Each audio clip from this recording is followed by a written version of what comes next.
Assalamualaikum warahmatullahi wabarakatuh. Let me introduce myself. My name is Nabila Rizky Amalia, and today I would like to present my final assignment. There are 7 journals, and the first journal is Foreign Language Anxiety, Student Interpreters Learning Outcomes Application for the Theory and Measurement of Interpretation Learning Anxiety. Topik yang dibahas dalam jurnal ini yaitu adanya hubungan antara reaksi kecemasan yang dipicu oleh upaya lintas bahasa budaya khususnya dalam konteks pembelajaran dan penampilan interpretasi. Adapun masalah atau isu dalam jurnal ini yaitu kurangnya perhatian yang diberikan pada peran kecemasan bahasa asing dalam kinerja interpretasi. Tujuannya yaitu menentukan peran kecemasan bahasa asing dalam hasil belajar siswa terhadap interpretasi Cina-Inggris, juga untuk menyelidiki hubungan antara item individu atau foreign language di antara keduanya. Findingsnya itu ada 4.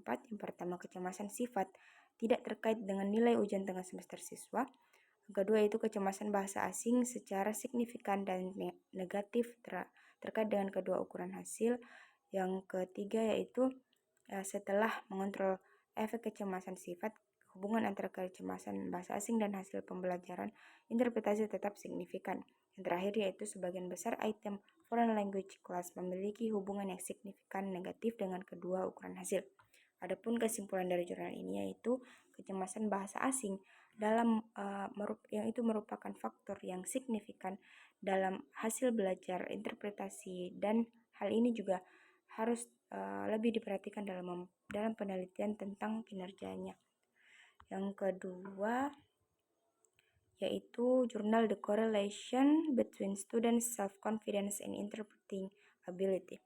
Topik yang dibahas yaitu hubungan antara kepercayaan diri dengan kemampuan interpreting mahasiswa pada program studi pendidikan bahasa Inggris. Masalah atau isunya yaitu pentingnya kepercayaan diri dalam menginterpretasikan prestasi di kalangan mahasiswa program studi bahasa Inggris. Tujuannya yaitu untuk menyelidiki hubungan antara kepercayaan diri dan proses dari prestasi menginterpretasi mahasiswa pada program studi bahasa Inggris untuk mengidentifikasi faktor-faktor yang dapat mempengaruhi proses menginterpretasi mahasiswa. Adapun findingsnya yaitu pencapaian interpretasi dipengaruhi oleh beberapa faktor, yaitu adanya keinginan mahasiswa untuk lebih bisa menguasai vocabulary, grammar, dan juga pronunciation dalam bahasa Inggris. Kesimpulannya yaitu bahwa kepercayaan diri merupakan faktor penting dalam pencapaian interpretasi, dan bahwa upaya harus dilakukan untuk meningkatkan kepercayaan diri dengan pembelajaran bahasa. Adapun jurnal ketiga yaitu Not Taking in Card Interpreting Interpreter Perceptions and Practice in a Simulated Trial. Topik yang dibahas yaitu praktik pencatatan atau note taking, yaitu kinerja dan persepsi juru bahasa pengadilan dalam konteks persidangan simulasi. Isunya yaitu keefektifan praktik pencatatan di antara para juru bahasa pengadilan dan bagaimana hal itu dapat mempengaruhi kinerja penerjemah. Tujuannya yaitu berkontribusi pada badan penelitian terbatas tentang topik ini dalam interpretasi komunitas dan interpretasi pengadilan. Temuan atau findingsnya yaitu ditemukan bahwa penelitian ini lebih lanjut diperlukan untuk menentukan perbedaan yang signifikan.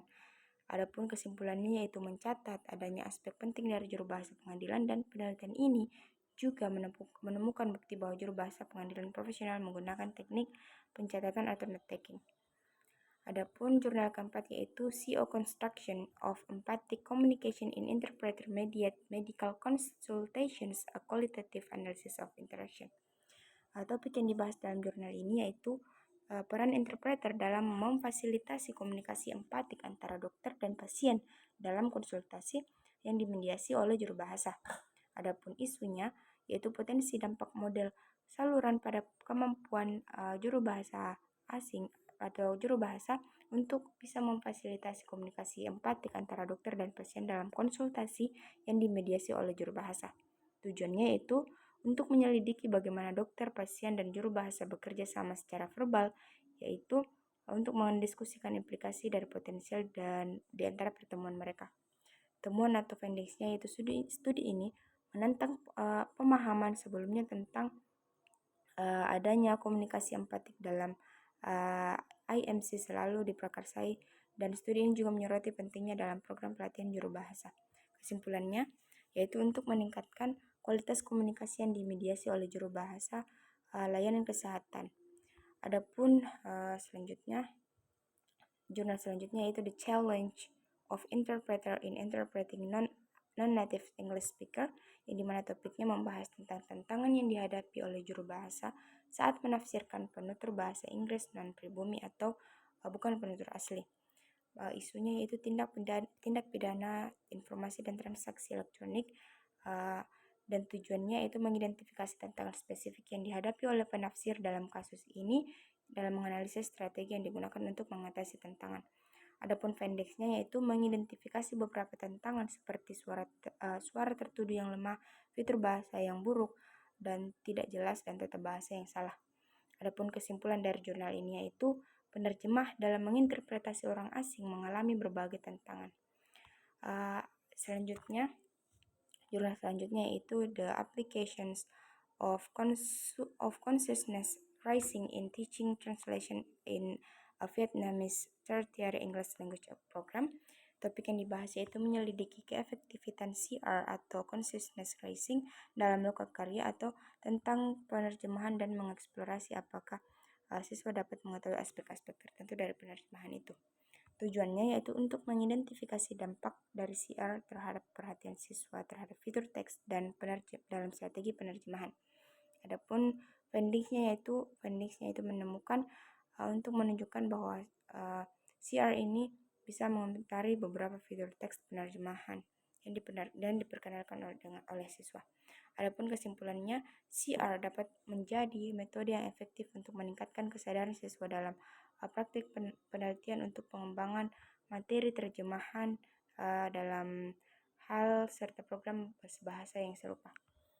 Adapun jurnal selanjutnya yaitu Improving Language and Interpreting Skills, a Teaching Experience, yang dimana topiknya membahas mengenai menggali potensi teater improvisasi yang diterapkan pada pelatihan khususnya studi interpretasi. Isu yang dibahas yaitu meningkatkan keterampilan bahasa dan interpretasi dalam kegiatan pengalaman mengajar, dan juga tujuannya untuk mengetahui bagaimana pengalaman belajar dapat meningkatkan keterampilan bahasa interpretasi. Adapun findings-nya yaitu mengenai adanya hal-hal yang memudahkan untuk memberikan dasar bagi bentuk pelatihan baru yang terkodifikasi dan efektif bagi para juru bahasa dan komunikator pada umumnya. Adapun kesimpulannya yaitu adanya kebutuhan besar dan akan pendekatan ini yang dimana dalam pengembangannya kemampuan beradaptasi dengan situasi yang lebih kreatif dan bertanggung jawab untuk membuat pilihan yang terinformasi dan profesional. Selanjutnya, alasan mengapa atau saya memilih jurnal yang menurut saya menarik, yaitu saya memilih jurnal keempat yang dimana membahas tentang adanya interpretasi di antara dokter dan pasien, yang dimana dalam jurnal ini memberikan wawasan tentang bagaimana penerjemah dapat membantu memfasilitasi komunikasi empatik antara dokter dan pasien untuk meningkatkan kualitas layanan kesehatan bagi pasien dengan kemampuan terbatas dalam bahasa penyedia layanan kesehatan.